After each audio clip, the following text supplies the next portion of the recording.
எபேசியர் 1:15 23 வரைக்கும் நான் வாசிக்கலாம்.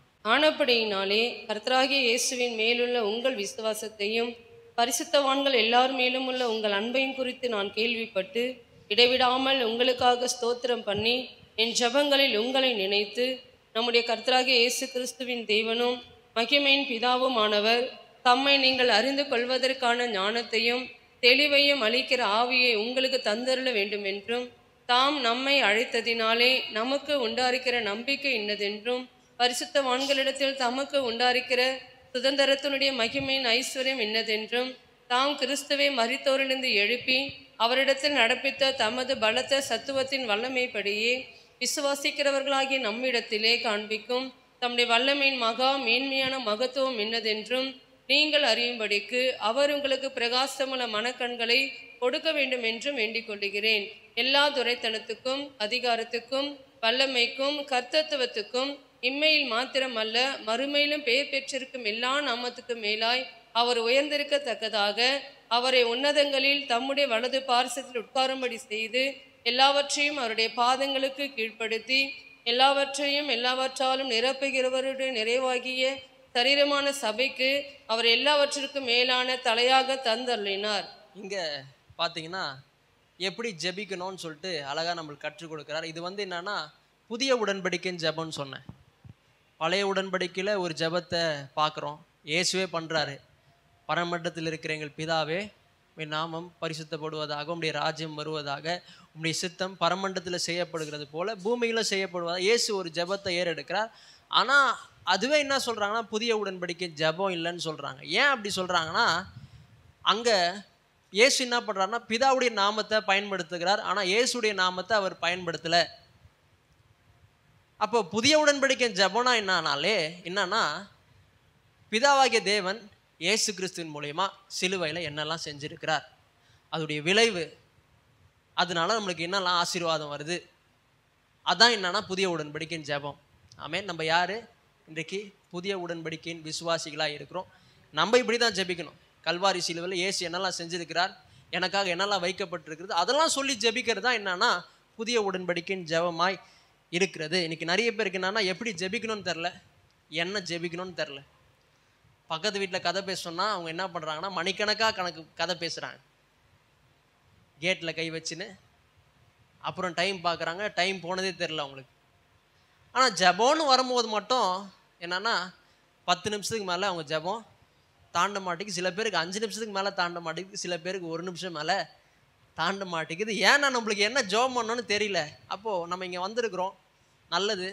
இங்கே வந்ததுனால என்ன கற்றுப்போனோம், எப்படி ஜெபம் பண்ணோம், என்னெல்லாம் சொல்லி ஜெபம் பண்ணோம் நம்ம கற்றுக்கொள்வோம். இங்கே பவுல் என்ன பண்ணுறாருன்னா என்ன ஜெபம் பண்ணுறாரு விசுவாசிகளுக்கு. 17வது வசனத்தில் பார்த்தீங்கன்னா நம்முடைய கர்த்தராகிய இயேசு கிறிஸ்துவின் தேவனும் மகிமையின் பிதாவும் மாணவர் தம்மை நீங்கள் அறிந்து கொள்வதற்கான ஞானத்தையும் தெளிவையும் அளிக்கிற ஆவியை உங்களுக்கு தந்தருள. ஃபர்ஸ்ட் என்ன ஒரு பொதுவான ஜெபத்தை ஏறெடுக்கிறாருன்னா இந்த தேவனை நம்ம அறிந்து கொள்ளணும். ரெண்டாவது என்ன ஜெபம் பண்ணுறாருன்னா குறிப்பாக 3 விண்ணப்பங்களை அவர் ஏறெடுக்கிறார்.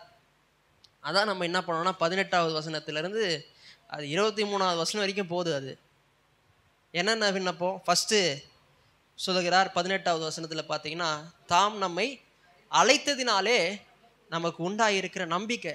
அப்போது நம்மளை அழைச்சார்ல, அழைத்ததுனால நமக்கு என்ன நம்பிக்கை இருக்குது, அழைத்தவர் நிச்சயமாக கைவிட மாட்டார். ஆமாம். அப்போது நான் பிடிச்சா விட்டுருவேன் அவர் கையை. இன்னைக்கு நான் அவர் கையை பிடிக்கல, அவர் என் கையை பிடிச்சிருக்கிறார். அவர் என் கையை பிடிச்சிருக்கிறதுனால அவர் என்னை விட மாட்டார். ஆமாம். இன்மையிலும் மட்டும் இல்லை, மறுமையிலும் என்னை விட மாட்டார். மறுமையிலே விடலன்னா அப்போ இன்மையிலே விட மாட்டார். இன்னைக்கு இருக்கிற பிரச்சனை இருந்தோம் நம்மளை கையை விட மாட்டார். ஆனால் தான் பவுல் சொல்லார், உபத்திரவமோ நிர்வாணமோ ஞாசமோசமோ பட்டயமோ வியாகுலமோ துன்பமோ துயரமோ கர்த்தராகிய இயேசு கிறிஸ்துவில் உள்ள அன்பை விட்டு என்னை பிரிக்கமா யாரும் என்னை பிரிக்க முடியாது. ஏன்னா அவர் கையை பிடிச்சிட்டார். ஆமென்.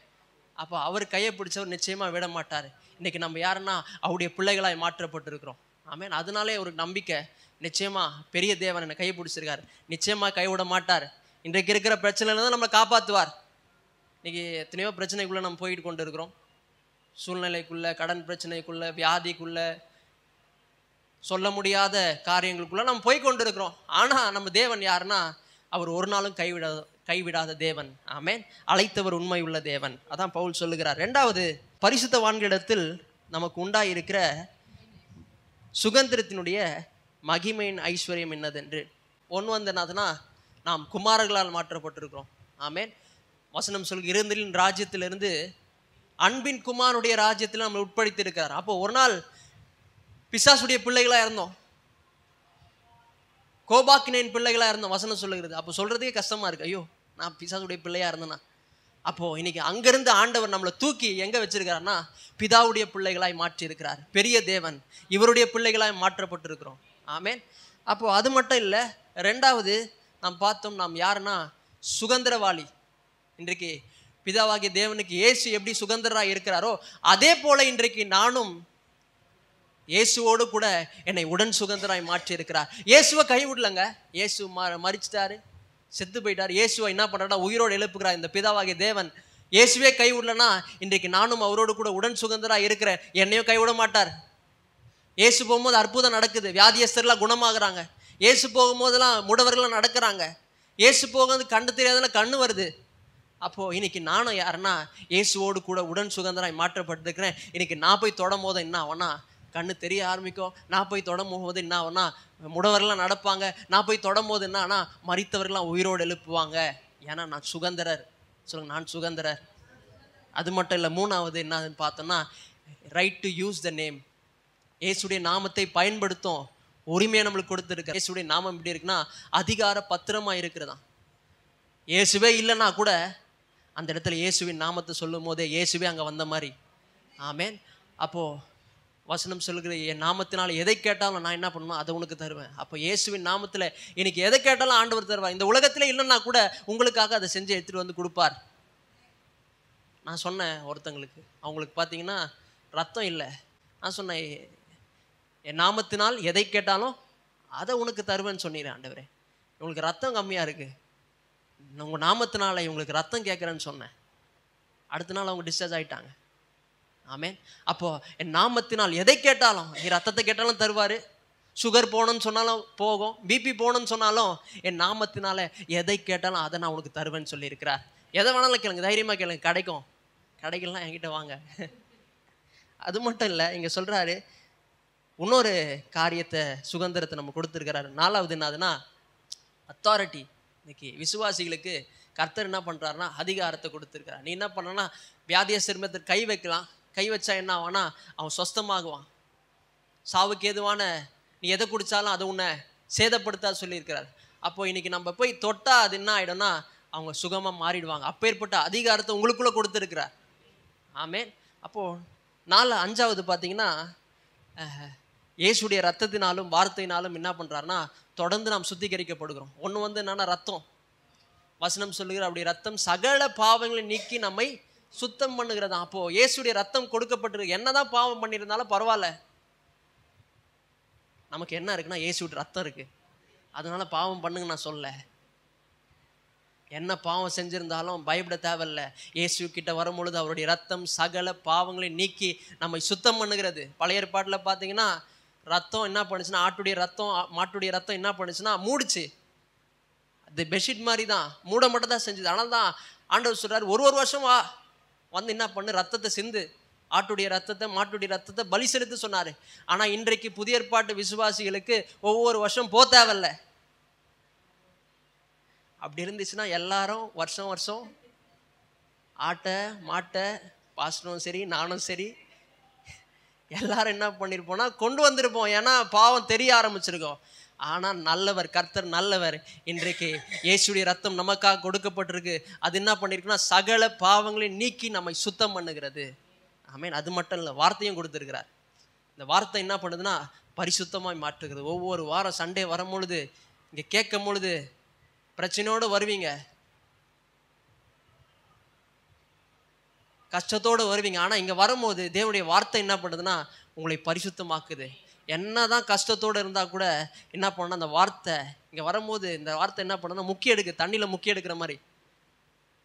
இது வந்து ஞானஸ்தானம் கொடுக்குற இடம். என்ன ஞானஸ்தானம்? வார்த்தையினால் ஞானஸ்தானம் கொடுக்குற இடம். சண்டே வரும்போது நீங்கள் எக்ஸ்ட்ரா வரீங்க, டியூஸ்டேவும் வரீங்க, அப்போது ஃப்ரைடேவும் வரீங்க. அப்போது ஆண்டவர் என்ன பண்ணுறாருன்னா உங்களை முக்கிய எடுக்கிறார். முக்கிய எடுக்கும் போது வெளியே போகும்போது எப்படி போகிறீங்கன்னா பரிசுத்தமாக போகிறீங்க. வரும்போது பிரச்சனையோடு வந்திருப்பீங்க. ஆனால் வெளியே போகும்போது என்ன சொல்றீங்க? கர்த்தர் பார்த்து கொள்வார், கவலைப்படாதீங்க சிஸ்டர் சொல்கிறீங்க. ஏன்னா உங்களை வார்த்தையினால் நாங்கள் முக்கிய எடுக்கிறோம். ஆமீன். அது மட்டும் இல்லை, 6வது என்ன அது பார்த்தோன்னா, நாம் ராஜாக்கள் அடிமைத்தனத்திலிருந்து விடுதலை ஆக்கி என்ன பண்ணுறாருன்னா நம்மை ராஜாக்களும் ஆசாரியர்களுமாய் மாற்றின அவருக்கு மகிமையும் ஸ்தோத்திரம் கனமும் உண்டாவதாக வெளிப்படுத்த விசேஷத்தில் சொல்கிறார். அடிமைத்தனத்தில் இருந்தோம், ஆனால் இன்றைக்கி நாம் ராஜாக்களாய் மாற்றப்பட்டிருக்கிறோம். அடிமையாக வச்சுக்கல நம்மளை. ரோம கலாச்சாரத்தில் பார்த்தீங்கன்னா அடிமைகளை விற்பாங்க, திருப்பி என்ன பண்ணுவாங்கன்னா அடிமையாக வச்சுப்பாங்க. ஆனால் இன்றைக்கி அதே இடத்துக்கு யார் வந்தார்னா பிதாவாகிய தேவன் வந்தார். என்னத்தை கொடுத்தாருன்னா இயேசுடைய ரத்தத்தை கொடுத்தாரு. அடிமையாக இருந்த என்னை அடிமையாக வைத்து கொள்ளாமல் அவர் என்ன பண்ணியிருக்கிறார்னா என்னை ராஜாவாய் மாற்றியிருக்கிறார். பாவத்தில் இருந்த என்னை என்ன பண்ணுறாருனா ராஜாவாய் மாற்றியிருக்கிறார். அவரோடு கூட அவருடைய வலது பார்சில் என்னை உட்காரும்படி செய்திருக்கிறார். ஆமேன். அப்போ நீங்கள் யார்? ராஜா. சொல்லுங்கள், நான் ராஜா, நான் அவருடைய குமாரன், நான் சுதந்திரர். இயேசுடைய நாமம் கொடுக்கப்பட்டிருக்கிறது, எனக்கு அதிகாரம் செயல்படுது, அவருடைய ரத்தம் கொடுக்கப்பட்டிருக்கு, அவருடைய வார்த்தை கொடுக்கப்பட்டிருக்கு. அது மட்டும் இல்லை, நான் ராஜாவாக இருக்கிறேன். இதுதான் சுதந்திரம். நம்ப முடியுதா? நம்ப முடியலல்ல. அதுக்கு தான் பவுல் ஜெபம் பண்ணுறாரு, பிரகாசமுள்ள மனக்கண்கள் உண்டாயிருக்கட்டும் ஆண்டவரே, கண்களை திறங்க ஆண்டவரே, அப்போ தான் இவங்க இதை நம்ப முடியும்னு சொல்லிட்டு ஜெபம் பண்ணுறாரு. அது மட்டும் இல்லை, அடுத்தது நம்ம அவர் இன்னொரு காரியத்துக்காக ஜெபம் பண்ணுறாரு. என்ன ஜெபம் பண்ணுறாருன்னா அது நம்ம பார்த்தோம், இன்றைக்கும் அதான் பார்க்க போகிறோம். தாம் கிறிஸ்துவை 19வது வசனம், தாம் கிறிஸ்துவை மரித்தோரிலிருந்து எழுப்பி அவரிடத்தில் நடப்பித்த தமது பலத்த சத்துவத்தின் வல்லமையின்படி விசுவாசிக்கிறவர்களாகிய நம்மிடத்திலே காண்பிக்கும் தம்முடைய வல்லமையின் மகா மேன்மையான மகத்துவம் இன்னதென்று. அப்போ இன்னொரு காரியத்தை ஜெபம் பண்றாரு. என்ன ஜெபம் பண்றாருன்னா, உனக்குள்ள ஒரு வல்லமை செயல்படுது, அதை நீ அறிந்து கொள்ளணும். ஆமீன். இன்னைக்கு நம்ம என்ன பண்ணோம்னா பிரச்சனையை பார்த்து சோர்ந்து போறோம், ஆனால் பிசாசை பார்த்து சோர்ந்து போகிறோம். ஆனால் பிசாசை மேற்கொள்றதுக்கு, இந்த பிரச்சனையெல்லாம் மேற்கொள்றதுக்கு, இந்த பாவத்தெல்லாம் மேற்கொள்றதுக்கு உங்களுக்குள்ள ஒரு வல்லமை செயல்படுது, அதை அறிந்து கொள்ளணும்னு சொல்லிட்டு பவுல் இந்த இடத்துல ஜெபம் பண்ணுகிறார். ஆமேன். சொல்லுங்கள், எனக்குள்ள வல்லமை செயல்படுது. ஆமேன். அதனால தான் ரட்சிக்கப்பட்டேன். அப்போ இன்னைக்கு அதான் பார்க்க போகிறோம். இங்கே பார்த்தீங்கன்னா 19வது வசனத்தை நம்ம வாசிக்கலாம், தொடர்ந்து நம்ம இதை பார்க்கலாம். இந்த வசனத்தை, தாம் கிறிஸ்துவை மரித்தோரிலிருந்து எழுப்பி அவரிடத்தில் நடப்பித்த தமது பலத்த சத்துவத்தின் வல்லமைப்படியே விசுவாசிக்கிறவர்களாகிய நம்மிடத்திலே காண்பிக்கும் தம்முடைய வல்லமையின் மகா மேன்மையான மகத்துவம் என்னதென்றும் நீங்கள் அறியும்படிக்கு அவர் உங்களுக்கு பிரகாசமான மனக்கண்களை கொடுக்க வேண்டும் என்றும் வேண்டிக் கொள்கிறேன். இங்க சிலர் இதை என்ன சொல்றாங்கன்னா, இந்த வல்லமை என்ன சொல்றாங்கன்னா, இது இறுதி கால உயிர்த்தெழுதலை குறித்து பேசுகிறது. இறுதி காலத்துல நாம் உயிர்த்தெழ போகிறோம். நம்மளை என்ன பண்ண போறாருன்னா, ஆண்டவர் மரித்து போயிருக்கிற யாரெல்லாம் மரித்து இருக்கிறாங்களோ அவங்களாம் என்ன பண்ண, கல்லறையில இருந்து ஆண்டவர் என்ன அதோடைய வல்லமை என்ன பண்ணதுன்னா உயிர்த்தெழ பண்ண போகிறது. அப்போ இந்த வல்லமை என்ன சொல்றாங்கன்னா இறுதி கால உயிர்த்தெழுதலை குறித்து பேசுகிறதுன்னு அப்படி சொல்றாங்க. ஆனா பவுல் அதை குறித்து பேசல. எதை குறித்து பேசுறாருன்னா, நீ வல்லமையினால தான் ரட்சிக்கவே பட்ட அப்படின்னு பேசுற. வல்லமையினால தான் ரட்சிக்கப்பட்ட, அது மட்டும் இல்லை, நீ இன்னைக்கு உனக்குள்ள வல்லமை செயல்படுது, அது மட்டும் இல்லை, இந்த வல்லமை தான் இந்த ஓட்டத்தை ஓடி முடிக்க அந்த வல்லமை தான் உதவி செய்ய போகிறது அப்படின்னு சொல்ற. அப்போ நம்ம ரட்சிக்கப்பட்டதே தேவனுடைய வல்லமையினால தான். எப்படிங்க சொல்றீங்க அப்படின்னு பார்த்தீங்கன்னா, ஆங்கிலத்தில் எப்படி வருதுன்னா அக்கார்டிங் டு இஸ் மைட்டி பவர்னு வருது. அக்கார்டிங் டுனா என்னதுன்னா, in virtue of, an account of, a result of, a consequence of. According டுனா என்னதுன்னா வல்லமையினாலே ரட்சிக்கப்பட்டோம். இங்கே என்ன சொல்றாருன்னா வல்லமையின்படியே சொல்றாரு. ஆனால் என்ன அர்த்தம்னா, வல்லமையினால தான் நீங்கள் ரட்சிக்கப்பட்டீங்க. சொல்லுங்க, நான் வல்லமையினால தான் ரட்சிக்கப்பட்டேன். எப்படி சொல்றீங்க நீங்கள்?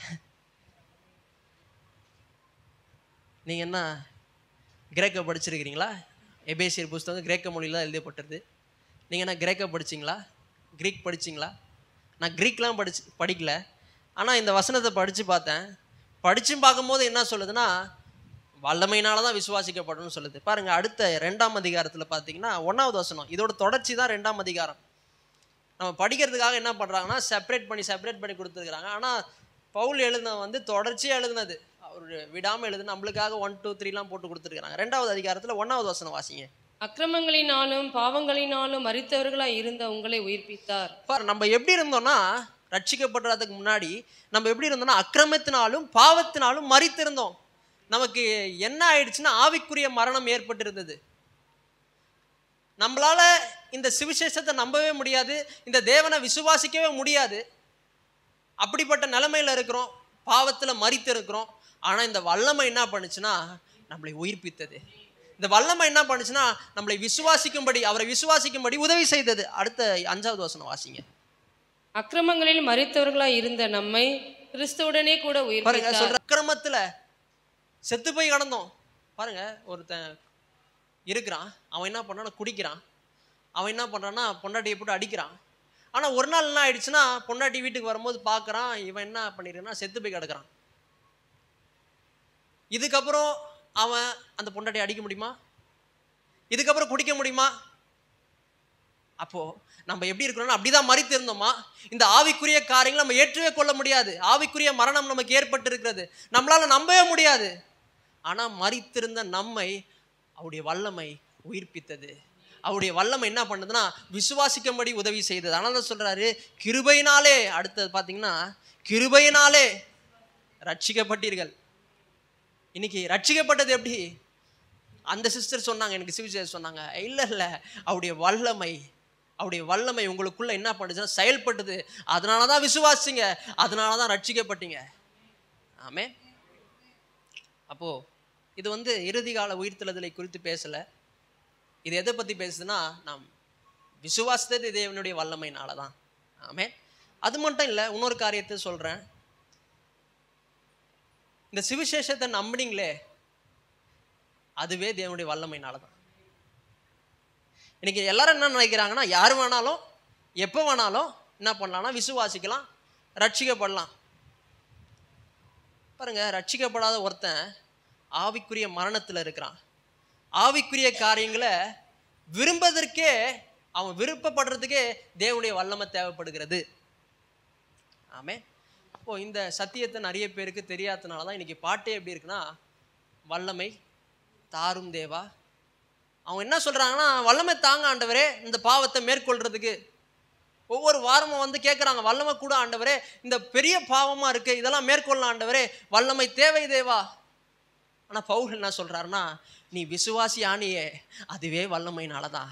நீ இன்னைக்கு இருக்கிறதே அதுவே வல்லமையினாலதான். நீ அங்கே மோட்சத்துக்கு போறியே, அதுவே தேவனுடைய வல்லமையினாலதான்.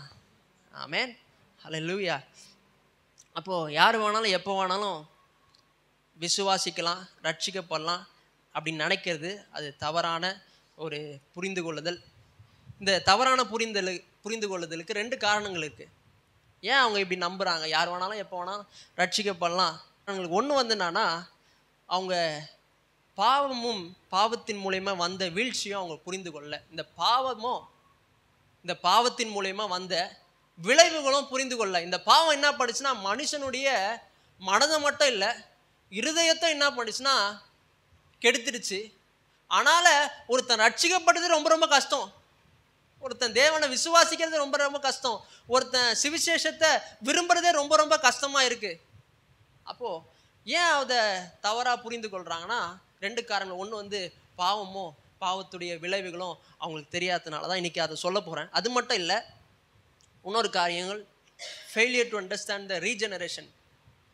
இந்த மறுபிறப்பில் என்ன நடந்துச்சு அது அவங்களுக்கு தெரியாததுனால தான் அவங்க என்ன சொல்கிறாங்கன்னா, ரட்சிக்கப்படுறது ரொம்ப ரொம்ப ஈஸி, விசுவாசிக்கிறதுக்கு ரொம்ப ரொம்ப ஈஸி அப்படின்னு நினைக்கிறாங்க.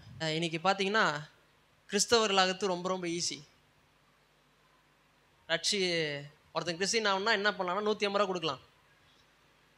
150 ரூபா போய் சர்ச்சில் போய் கொடுத்தீங்கன்னா 5 நிமிஷத்தில் உங்களுக்கு கார்டு போட்டு கொடுத்துருவாங்க. என்ன சொல்லுவாங்க, நீங்கள் கிறிஸ்டின் சொல்லுவாங்க.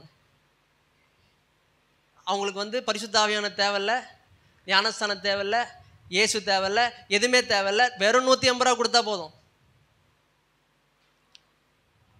பாருங்க, அப்போ மறுபிறப்பில் என்ன நடக்குதுன்னு தெரியல. பாருங்க, அவங்க ரட்சிக்கவே படல. அவங்க என்ன பண்ணுறாங்கன்னா கிறிஸ்தவர்களாக அவங்க மாறலாம் நினைக்கிறாங்க. அது ரொம்ப தவறான காரியம். இதுக்கு சில வசங்களை நான் காட்டுறேன். மனுஷன் தன்னைத்தானே மாற்றிக்கொள்ள முடியாது. அவன் விரும்பினாலும் அவனால் ரட்சிக்கப்பட முடியாது. அவனால் விசுவாசிக்க முடியாது அப்படின்னு நான் காட்டுறேன். புதிய ஏற்பாட்டிலேருந்து காட்டுறேன், பழைய ஏற்பாட்டிலேருந்து காட்டுறேன். எரேமியாவில் 13ஆம் அதிகாரத்தில் 23வது வசனம் வாசிங்க. எத்தியோப்பியன் தன் தோலையும் சிவிங்கி தன் புள்ளிகளையும் மாற்றக்கூடுமோ? அப்போ என்ன சொல்றாருன்னா, எத்தியோப்பியன் யாருங்க? ஆப்பிரிக்கன். இன்னைக்கு நம்ம கூட என்ன பண்ணலாம், எதனா போட்டு கலர் கொஞ்சம் அப்படியே மாற்றிக்கலாம். கொஞ்சம் டீட்டன்னு கொஞ்சம் ப்ளீச்லாம் பண்ணால் கொஞ்சம் கலர் ஆகலாம்.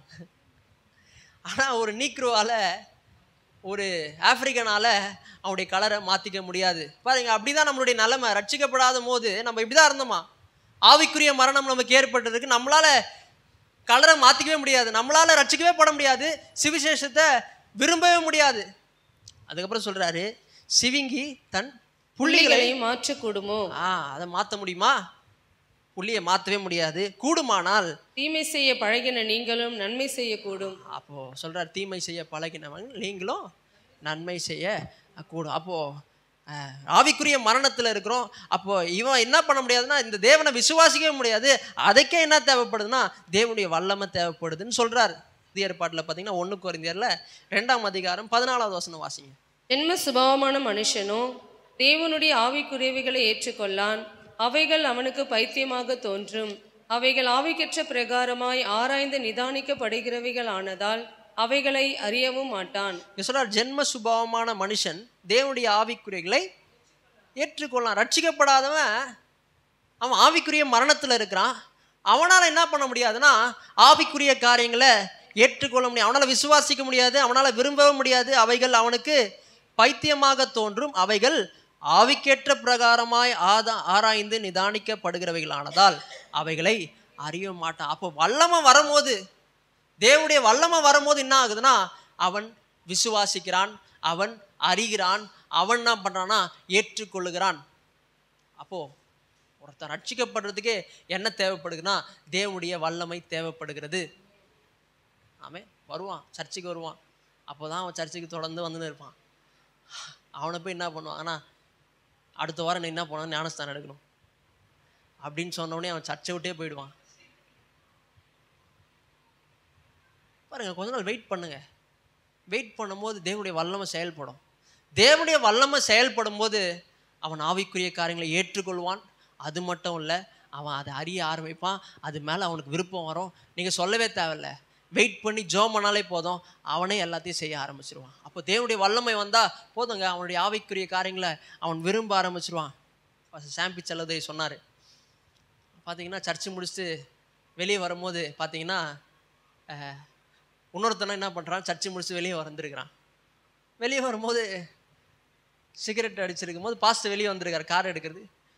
பாஸ்டர் கிட்ட கேட்டிருக்காரு, பாஸ்டர் நீங்கள் சிகரெட் அடிக்கிறீங்களா அப்படின்னு கேட்கும்போது அவன் சொல்லிக்க, தேங்க்ஸ்ப்பா, எனக்கு வேணாம், நீ அடிக்குன்னு சொன்னோடனே அவன் என்ன பண்ணினா, அவன் பேசியிருக்கிறான், சிகரெட் அடிச்சுனே பேசியிருக்கிறான். ஆனால் நம்மளாக இருந்தால் என்ன சொல்லியிருப்போம், சர்ச்சில் நீ சிகரெட் அடிக்கிறியா, உனக்கு கடவுள் என்ன பண்ணுறாரு எரிச்சிருவார் அப்படிலாம் சொல்லியிருப்போம். ஆனால் அவர் எதுவுமே சொல்லலையா. பாருங்க, கொஞ்ச நாள் ஆச்சா அவன் ரட்சிக்கப்பட்டானா, கொஞ்ச நாளுக்கு அப்புறம் அவன் ஊழியம் செய்ய ஆரம்பிச்சானா. ஆமே, நம்ம சொல்ல தேவையில்லை எதுவுமே, நீ மாறு, இதை செய் அதை செய், சொல்ல தேவையில்லை. பாருங்க, ஆவிக்குரியவன் அவன் மரணத்தில் இருக்கிறான். கொஞ்ச நாள் ஆகும், தேவனுடைய வல்லமை அவனுக்குள்ள கிரியேட் செய்யும், அவன் ரட்சிக்கப்படுவான். ரட்சிக்கப்பட்டதுக்கு அப்புறம் அவன் நன்மை செய்ய ஆரம்பிச்சிருவான். ஆமே, ஹல்லேலூயா. அப்போ பயப்படாதீங்க. ஒருவேளை உங்கள் வீட்டில் அப்படி இருந்தால் நீங்கள் என்ன பண்ணலாம், ஜெபம் பண்ணலாம். எப்படி தேவனுடைய வல்லமை உங்களுக்குள்ளே செயல்பட்டதோ அதே போல் தேவனுடைய வல்லமை அவங்களுக்குள்ளேயே செயல்படும், கண்டிப்பாக செயல்படும். நீங்கள் ஜெபம் பண்ணால் நிச்சயமாக அது நடக்கும். சரி பாருங்கள், அப்போது விசுவாசிக்கிறது ஈஸி கிடையாது, விசுவாசிக்கிறது ரொம்ப கஷ்டம். ஏன்னா நம்ம ஆவிக்குரிய மரணத்தில் இருக்கிறோம். இன்னொரு காரியத்தை நம்ம பார்க்கலாம். ஒரு விசுவாசிக்கிறதுக்கு முன்பாக எதையெல்லாம் மேற்கொள்ள வேண்டியதாக இருக்கிறது. ஒருத்தன் தேவனை விசுவாசிக்கிறதுக்கு முன்பாக அந்த வல்லமை எதெல்லாம் மேற்கொள்ள வேண்டியதாக இருக்கிறது அப்படின்னு பார்த்தீங்கன்னா, ஒன்று வந்து என்னன்னா, மனுஷனுடைய மனதை மேற்கொள்ளும் இந்த வல்லமை. இந்த மனம் எப்படி இருக்குன்னா, அந்தகாரப்பட்டிருக்குன்னு வசனம் சொல்லுகிறது.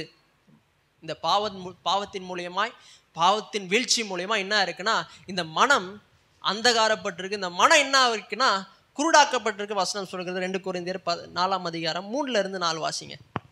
எங்கள் சுவிசேஷம் மறைபொருளா இருந்தால், எங்கள் சுவிசேஷம் மறைபொருளா இருந்தால், எங்க சுவிசேஷம் மறைஞ்சிருந்தா அப்படி சொல்றாரு. கெட்டு போகிறவர்களுக்கே அது மறைபொருளா இருக்கும். கெட்டு போகிறவர்களுக்கே அது ரட்சிக்கப்படாத ஒருத்தனுக்கு அது எப்படி இருக்கும்னா அது மறைஞ்சுதான்பா இருக்கும். ஏன்னா அவன் ஆவிக்குரிய மரணத்துல இருக்கிற, அவனால ஆவிக்குரிய காரியங்களை ஏற்றுக்கொள்ள முடியாது. அவனுக்கு மறைஞ்சுதான் இருக்கும். அப்புறம் சொல்றாரு, தேவனுடைய சாயலா இருக்கிற கிறிஸ்துவின் மகிமையான சுவிசேஷத்தின் ஒளி அவிசுவாசிகளாகிய அவர்களுக்கு பிரகாசமாய் இராதபடிக்கு இப்பிரபஞ்சத்தின் தேவனானவன் அவர்களுடைய மனதை குருடாக்கினான். சொல்றாரு, தேவனுடைய சாயலா இருக்கிற கிறிஸ்துவின் மகிமையான சுவிசேஷத்தின் ஒளி, அப்பேற்பட்ட சுவிசேஷத்தின் ஒளி, அவருடைய சாயலா இருக்கிற சுவிசேஷத்தின் ஒளி என்ன பண்ணுதுன்னா அவனுக்கு வருது. வரும்போது என்ன ஆகுதுன்னா அவிவிசுவாசிகளாகிய அவர்களுக்கு பிரகாசியாதபடிக்கு இப்பிரபஞ்சத்தின் தேவனானவர் அவனுடைய மனதை குருடாக்கி, இந்த பிரபஞ்சத்தின் இந்த பிசாசு என்ன பண்ணியிருக்கிறான்னா அவனுடைய மனதை என்ன பண்ணியிருக்கிறான்னா குருடாக்கி வைத்திருக்கிறான். ஆவிக்குரிய மரணம்னா என்னதுங்க? அவனுடைய மனது குருடாக்கப்பட்டிருக்கிறது. பிசாசு என்ன பண்ணியிருக்கிறான்னா அவனுடைய மனது மேலே குருடாக்கப்பட்டிருக்குன்னா அவன் கண்ணு தெரியாது போல, கண்ணு இருந்தோம் மனக்கண்கள்லாம் இருக்குது, ஆனால் அதுக்கு மேலே என்ன ஆகுதுன்னா திரை வந்திருக்கு, பார்க்க முடியாத அளவுக்கு ஏதோ ஒரு திரை வந்திருக்கு. அப்போ பிசாசு என்ன பண்ணி வச்சுக்கிறோன்னா ஒரு திரையை போட்டு வச்சிருக்கிறான் ஆவிக்குரிய காரியங்களை பார்க்க முடியாத அளவுக்கு. அதனால என்னதான் அவனுக்கு போயிட்டு நீங்கள் இருக்கிறதுலே அற்புதமான செய்தியை நீங்கள் ப்ரெசென்ட் பண்ணாலும், கிளவரஸ்ட் ப்ரீச்சிங் அவனுக்கு பண்ணாலும் அவனால் பார்க்க முடியாது.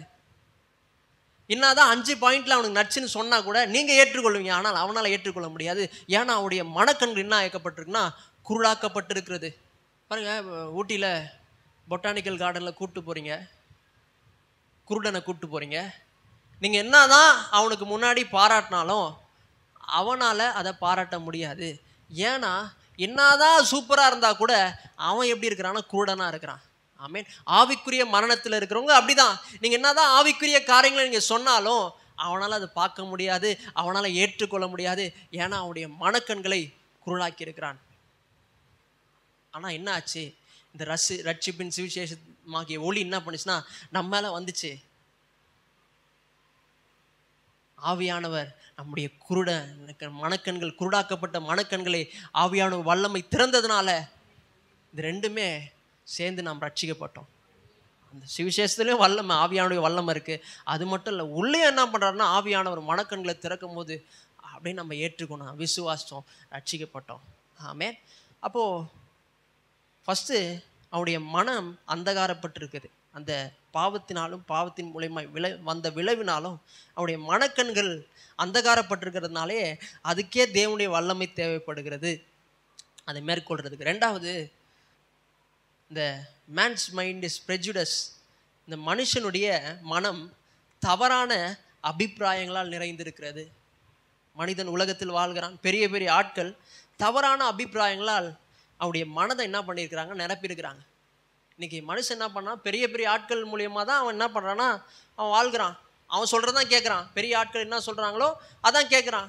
ஃபிலாசபர்ஸ் இருக்கிறாங்க, தத்துவ ஞானிகள் இருக்கிறாங்க, அவங்க சொல்கிறதான் கேட்குறான். என்ன கேட்குறான், எங்கே போகிற அப்படி கேட்குறான். கேட்கும் போது நம்ம என்ன சொல்கிறோம், நான் ஏசுகிட்ட போகிறேன். ஏசுகிட்டயா போகிற? அவரை நிர்வாணமாக நடக்க விடுறாங்க, அவர் மேலே எச்ச துப்புறாங்க, அவரை அடிக்கிறாங்க, அவர் செத்து போறார், அவரே அவரால் காப்பாற்றிக்க முடியல, அவரையா கடவுளை வச்சிருக்கிற பாருங்க. அவன் என்ன பண்றான்னா இந்த தவறான அபிப்பிராயங்களால் என்ன பண்றான்னா நம்முடைய மனதை நிரப்பி இருக்கிறான், இந்த உலகத்திலுடைய ஆட்களுடைய மனதை. அப்போ அந்த தவறான அபிப்பிராயங்களை மேற்கொள்றதுக்கு யாருடைய வல்லமை தேவைப்படுதுன்னா தேவனுடைய வல்லமை தேவைப்படுகிறது. ஆமென். அப்போ இந்த மனது மேலே என்ன இருக்குன்னா மனம் குருடாக்கப்பட்டிருக்கு. அது மட்டும் இல்லை, இந்த மனம் தவறான அபிப்பிராயங்களால் நிறைந்திருக்கிறது. இதுக்கே என்ன தேவைப்படுதுன்னா தேவனுடைய வல்லமை தேவைப்படுது. அது மட்டும் இல்லை, இந்த இருதயமும் இன்னொன்று, இருதயத்தை குறிச்சும் பார்க்கலாம். இந்த பாவத்தின் மூலயமா, இந்த வீழ்ச்சியின் மூலமா இருதயம் என்ன ஆச்சு அப்படின்னு பார்த்தீங்கன்னா, இந்த மனுஷனுடைய இருதயம் எப்படி இருக்குன்னா, இந்த பாவத்தின் மூலயமா, இந்த வீழ்ச்சி மூலயமா மனுஷனுடைய இருதயம் எப்படி ஆயிருக்குன்னா பெருமையானதாக மாறி இருக்கு. Man's heart became pride. அவனுடைய இருதயம் எப்படியா இருக்குன்னா ரொம்ப பெருமையுள்ளதாக இருக்குது. பார்த்தீங்கன்னா மத்தேயு 11ஆம் அதிகாரத்தில் 26வது வசனம் பார்த்தீங்கன்னா, ஞானிகளுக்கும் கல்விமான்களுக்கும் மறைக்கிறாராம். இந்த சமயத்தில் இயேசு சொன்னது, பிதாவே, வானத்துக்கும் பூமிக்கும் ஆண்டவரே, இவைகளை ஞானிகளுக்கும் கல்விமான்களுக்கும் மறைத்து, ஞானிகளுக்கும் கல்விமான்களுக்கும் கல்விமான்களுக்கும் மறைத்து. அப்ப ஞானிகள் அவங்க என்ன சொல்கிறாங்கன்னா, எங்களுக்கு எல்லாம் தெரியும், நாங்கள் என்ன பண்ணோம், நல்லா படிச்சிருக்கிறோம். ஏப்பா ஏசுக்கிட்ட வாப்பா நல்லா இருப்பேன்னு சொன்னால் அவன் என்ன சொல்கிறான், நாங்கள் நல்லா படிச்சிருக்கிறோங்க, நாங்கள் நல்லா படித்ததுனால நல்லா வேலைக்கு போகிறோம், நல்லா நாங்கள் சம்பாதிக்கிறோம், எங்களுக்கு ஏசுலாம் தேவையில்லை. அவனுக்குள்ளே என்ன இருக்குன்னா, நான் தான் எல்லாமே. அவனுடைய இருதயம் எப்படி இருக்குன்னா, பெருமையுள்ள இருதயமாக இருக்குது.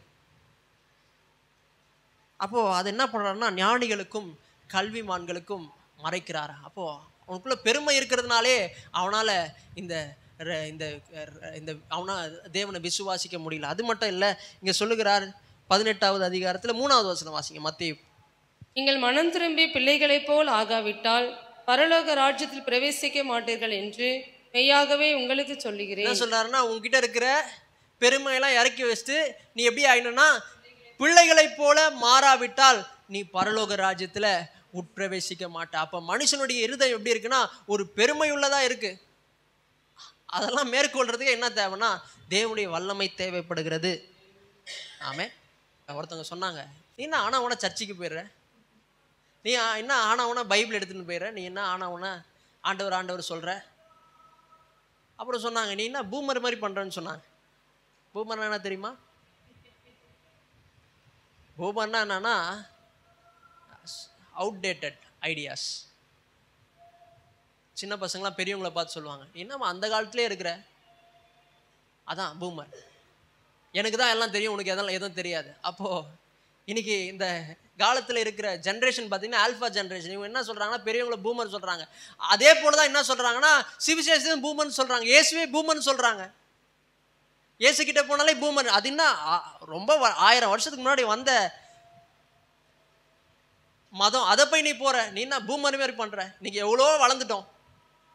இன்றைக்கெல்லாம் பார்த்தீங்கன்னா ஏஐ வந்துடுச்சு. ஏஐயில் பார்த்தீங்கன்னா இன்றைக்கி நான் பார்த்தேன், அந்த இன்ஸ்டாகிராமில் பார்க்கும்போது நம்ம ஷார்ட்ஸ்லாம் போடுறோம்ல, ஷார்ட்ஸ் போடும்போது நம்ம தமிழில் பேசுகிறது அதே என்ன பண்ணோன்னா இங்கிலீஷில் மாற்றிடும், அப்படியே ஹிந்தியில் மாற்றிடும், பின்னாடி ஏதோ வாய்ஸ் கேட்காது, நம்முடைய லிப்ஸே மாற்றிடும். அந்த மாதிரி ஜென்ரேஷன் நம்ம இருக்கிறோம். அப்போ அவன் என்ன சொல்கிறான்னா, பூமர் ஆகிட்டியா நீ அப்படின்னு கேட்குறான்.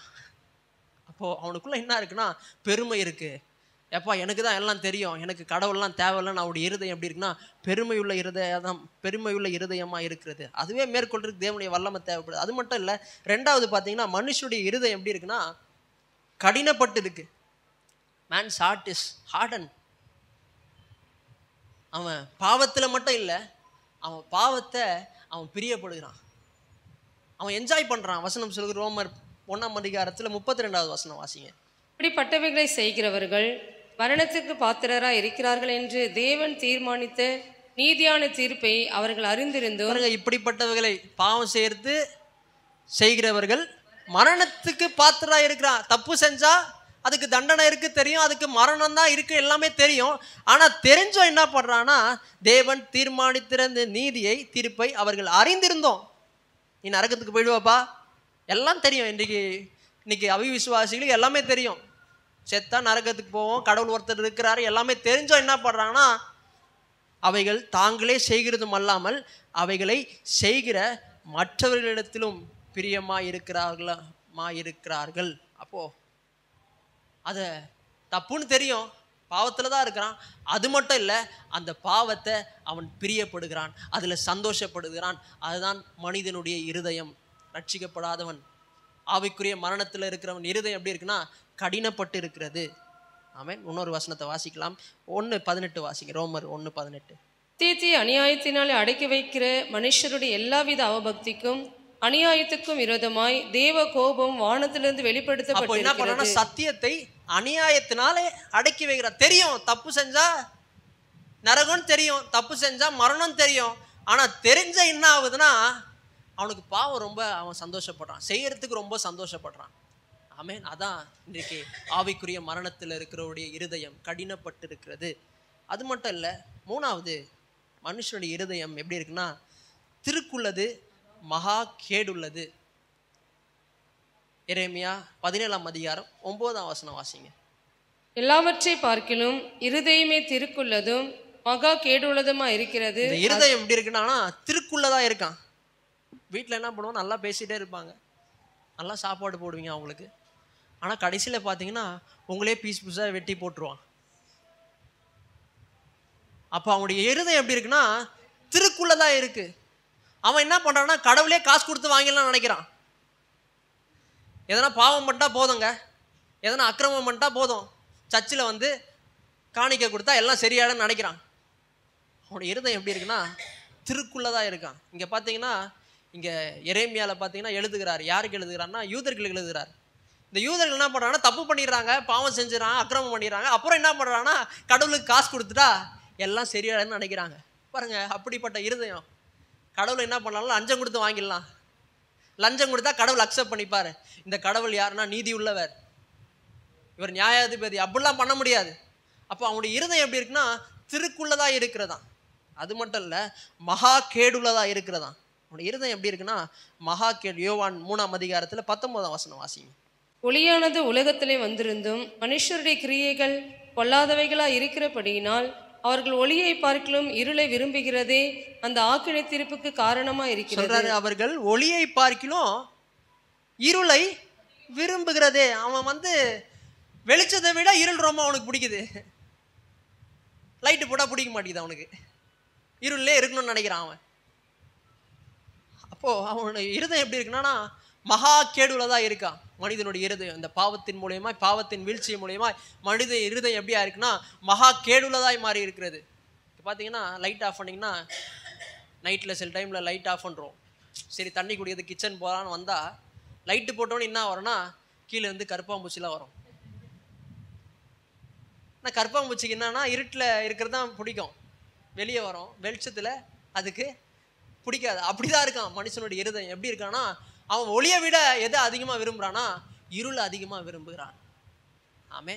அப்போ அப்படிப்பட்ட இருதயம், அப்படிப்பட்ட இருதயத்தால் இந்த இயேசுவை விசுவாசிக்க முடியுமா? முடியாது. அதுக்கு தான் தேவனுடைய வல்லமை தேவைப்படும். அது மட்டும் இல்லை, மனுஷனுடைய இருதயம் எப்படி இருக்குன்னா, 4வது பார்த்தீங்கன்னா மனுஷனுடைய இருதயம் தேவனை பகைக்கிறது. வசனம் சொல்கிறது, ரோமர் 8ஆம் அதிகாரம் 7வது வசனம் வாசிங்க. எப்படி என்றால் மாம்ச சிந்தை தேவனுக்கு விரோதமான பகை, அது தேவனுடைய நியாய பிரமாணத்துக்கு கீழ்ப்படியாமலும் கீழ்ப்படிய கூடாமலும் இருக்கிறது. மாம்ச சிந்தை தேவனுக்கு விரோதமான பகை. இவன் என்ன பண்றான்னா தேவனை பிடிக்கலன்னு சொல்றது மட்டும் இல்ல, இவன் தேவனே பகைக்கிறான். தேவனே அவனுக்கு பிடிக்கல, அவன் விரோதி மாதிரி பார்க்கறான் தேவனை. அவன் உண்டாக்குனார் தேவன், அவனுக்காக எல்லாத்தையும் பண்ணார், அவனுக்காக சிலுவையில ரத்தம் சிந்தினார். ஆனா அவனுக்கு எப்படி இருக்குன்னா அவன் பகைக்கிறான் தேவனை. எனக்கு வேணாம். நிறைய பேர் வீட்டுக்கு சிவிசேஷம் சொல்லும் போது அவங்க என்ன பண்ணுவாங்கன்னா கதவை சாத்துவாங்க. அவன் என்ன பண்றான்னா எனக்கு தேவன் தேவையில்ல, இயேசு தேவையில்லை அப்படி சொல்றான். ஏன்னா அவன் தேவனை பகைக்கிறான். அவனுடைய இருதயம் என்ன பண்ணுன்னா தேவனை பகைக்கிறது. அது தேவனுடைய நியாயப்பிரமாணத்துக்கும் கீழ்ப்படியாமலும் கீழ்ப்படிய கூடாமலும் இருக்கிறது. அப்போ தேவன் கிட்ட வந்துட்டா நல்லதெல்லாம் பண்ணணும், தேவன் கிட்ட வந்தா ஒழுக்கமா வாழணும். அதனால என்ன பண்ணான்னா தேவன் அவனுக்கு பிடிக்கவே மாட்டேங்குது. ஓ, இப்படிப்பட்ட இருதயமா இருக்கிறது தேவனை பகைக்கிற இருதயம், கடினமான இருதயம், துருக்கான இருதயம், மகா கேடான இருதயம். அது மட்டும் இல்லை, மனம் என்ன பண்ணிருக்குன்னா அந்தகாரப்பட்டிருக்கிறது. மனம் என்ன பண்ணிருக்குன்னா இந்த உலகத்தின் தவறான அபிப்பிராயங்களால் நிறைந்திருக்கிறது. இதை தாண்டி ஒருத்தர் ரட்சிக்கப்பட முடியுமா? இதை தாண்டி ஒருத்தன் விசுவாசிக்க முடியுமா? விசுவாசிக்க முடியுமா? முடியாது. ஆனா ஒன்று இருக்கு, இந்த மகா மகத்துவமான பலத்த வல்லமை வரும் பொழுது அது எப்பேற்பட்ட மனுஷனையும் விசுவாசிக்க செய்யும். ஆமே. அப்போ அந்த வல்லமை வந்துச்சு, வல்லமை வந்தோடனே நம்ம விசுவாசம். அது மட்டும் இல்லை, இன்னைக்கும் வல்லமை செயல்பட்டு கொண்டு இருக்கிறது. இன்னைக்கு ஆவிக்குரிய காரியங்கள் ரொம்ப நேசிக்கிறோம். இன்னைக்கு வீட்டில் இருந்திருக்கலாம், வேலையை முடிச்சுட்டு கஷ்டப்பட்டு வேலை செஞ்சுட்டு டயர்டாக தான் இருக்கு, ஆனாலும் வீட்டில் உட்காந்து பிக் பாஸ் பார்க்காம இங்கே வந்து உட்காந்து இருக்கிறீங்கனாலே அவருடைய வல்லமை தான். ஆமே. இன்னைக்கு நம்பர் 1 ட்ரெண்டிங்கில் போகுது பிக் பாஸ். அதெல்லாம் பிடிக்கல, ஆனால் இந்த ஆவிக்குரிய காரியங்கள் ரொம்ப பிடிச்சிருக்குனாலே அதுவே உங்களுக்குள்ளே செயல்பட்டு கொண்டு இருக்கிற வல்லமை தான். ஆமே. இந்த வல்லமை என்ன பண்ண போகுதுன்னா உங்களை நித்தியத்துக்கு கொண்டு போய் சேர்க்க போகிறது. ஆமே. அப்போது அந்த வல்லமையை கொஞ்சம் யோசித்து பார்க்கணும். நான் விசுவாசதே தேவனுடைய வல்லமனால தான், நான் இன்றைக்கு இருக்கிறதே தேவனுடைய வல்லமனால தான், நான் போக போகிறதே தேவனுடைய வல்லமனால தான்.